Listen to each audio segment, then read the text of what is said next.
Water is essential. Whether you're young or old, you need water every day. The more water that you can drink, it's better for your skin, it's better for all your organs, it's better for your hair, for your face. It's wonderful. Well, the very basic way that our biology works is in our cells, and our cells are like alphabet soup.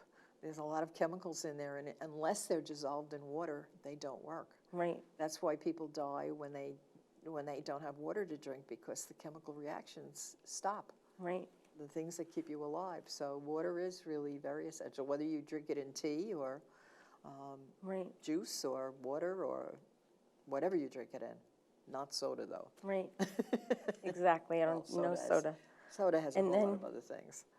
I'm sorry. And then I've risen to the occasion, how I'm doing now in my life and whatnot, and how I've overcome everything and put everything together, which is nice. And then my last chapter is, I think every day you have to be grateful in your life.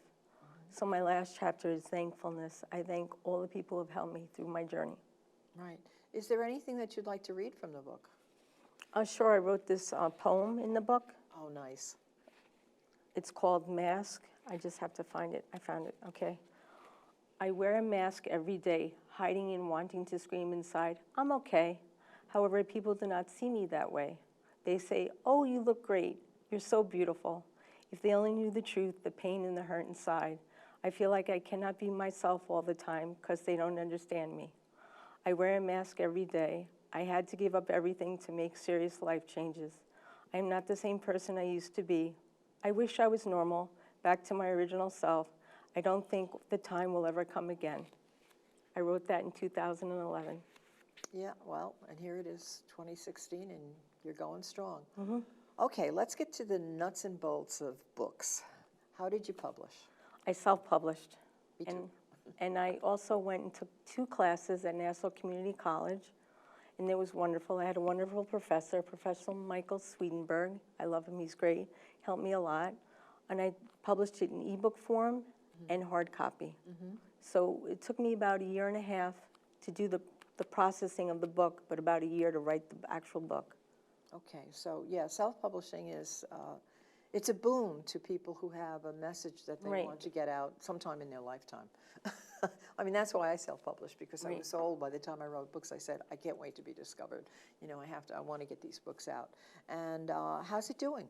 It's doing very well. That's good, yeah. It's excellent, yeah. That's excellent. What do you do to promote the book, just the book itself? Well, so far I've gone to all the local papers, and I've been on another cable TV show. This is my second, which is fantastic. So I'm just keep plugging along, and I'm also going to try to hook up with Johns Hopkins University. Excellent. And the Hospital for Special Surgery in New York City, because they have a rheumatology department there. And actually I'm having an interview with my doctor next Thursday about my book, which is great. Dr. Andrew Porges I go to. Because I think that one of the ways that you can distribute your book is that doctors who deal with patients who have autoimmune diseases or lupus have a copy in their office. Exactly. With information on what I suggest is that you make up a brochure that you put there with the book, and if people want to order the book, they can order it through the brochure. So there's all these little gimmicks to sell the book. And I always ask my authors, you know, what did you really want to accomplish when you wrote this book?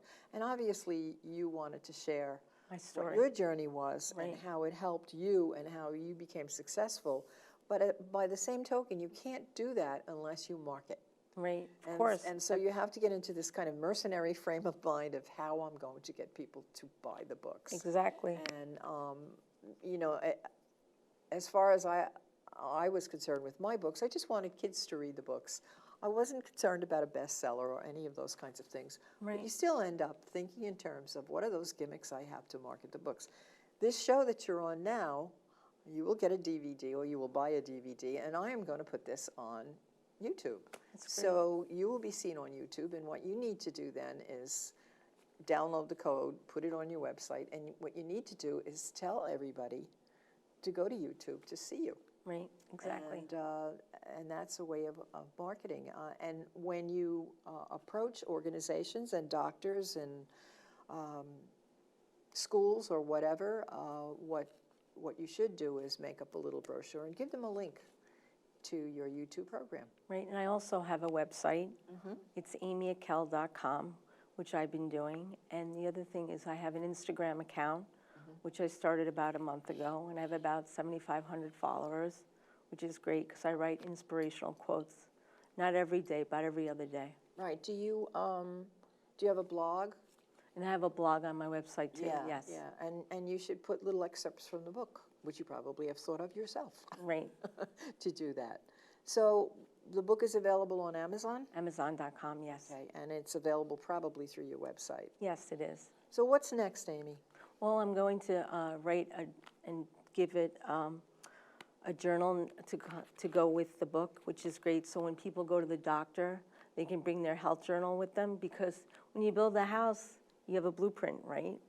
So I was thinking the same thing. You need a blueprint for your health, because you need to have good health your whole entire life, not just for a moment in your life, but your whole entire life.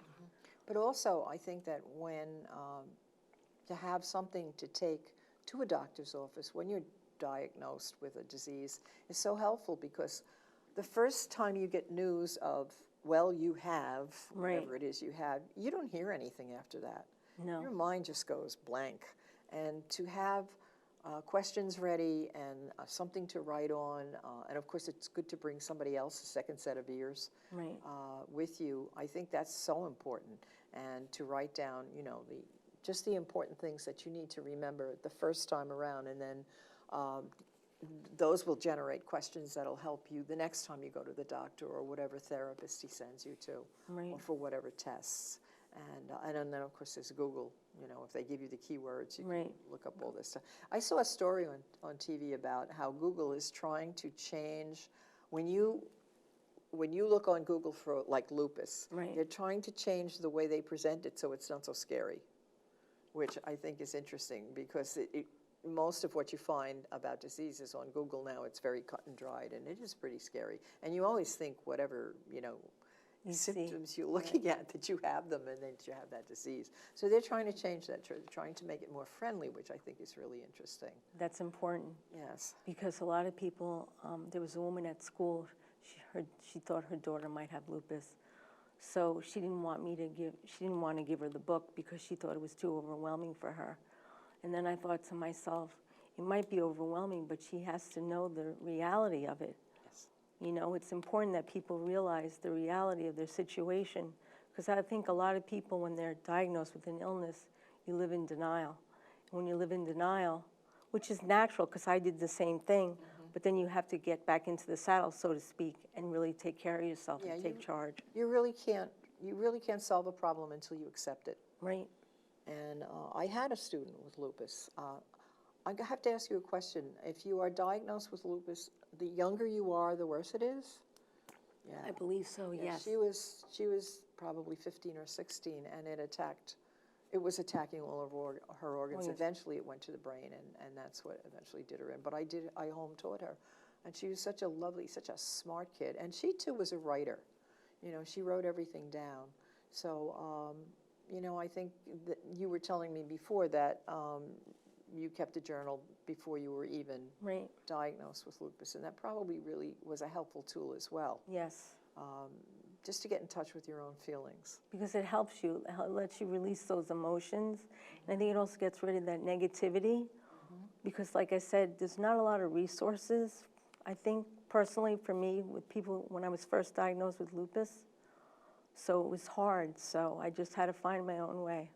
Thank you so much. Thank you, Linda. It was a pleasure. Great message. Thank you so much.